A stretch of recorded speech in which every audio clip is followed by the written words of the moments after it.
शौहर को एक लंबी बीमारी खा गई। अब सिर्फ वो थी और उसका 7 साल का बेटा अयान।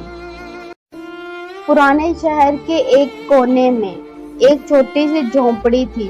वहां रहती थी एक खामोश सी औरत रुखसाना। रुखसाना बेवा थी। शौहर को एक लंबी बीमारी खा गई। अब सिर्फ वो थी और उसका 7 साल का बेटा अयान।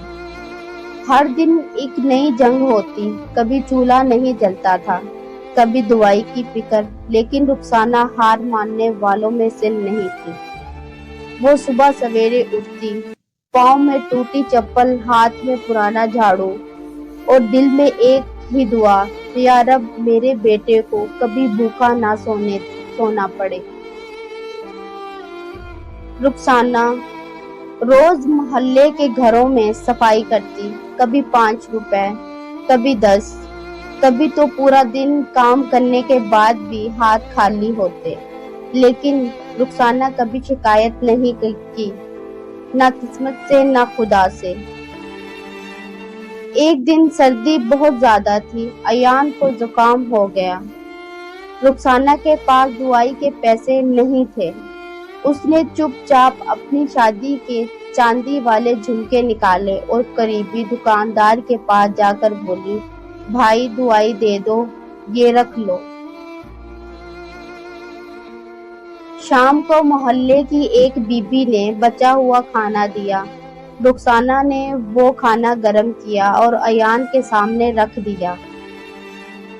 अयान ने पहला नवाला मुंह में डाला, फिर रुक गया और बोला, अम्मी आप खाएं ना, मैं तो स्कूल में खा आया हूँ। रुखसाना सब समझ गई।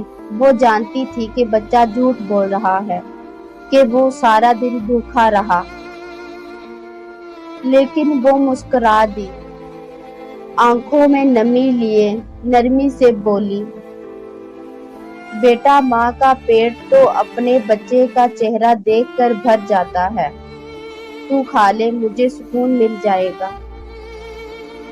रात को जब अयान सो गया, रुखसाना ने जाए नमाज बिछाया और खामोशी से अल्लाह के सामने बैठ के आंखें बंद की और सिर्फ इतना कहा, या रब मेरे बेटे को मुझसे पहले कोई तकलीफ ना देना, अगर कोई दुख लिखना है तो मेरे नसीब में लिख दे। रुखसाना के पास ना पैसा था ना सोना, लेकिन उसके पास था माँ का दिल, और माँ का दिल दुनिया की सबसे कीमती चीज है। अगर तुम्हारे पास माँ है तो तुम वाकई खुश नसीब हो। जज़ाकल्लाह। अगर वीडियो अच्छी लगी हो तो प्लीज लाइक भी and subscribe. Thank you so much.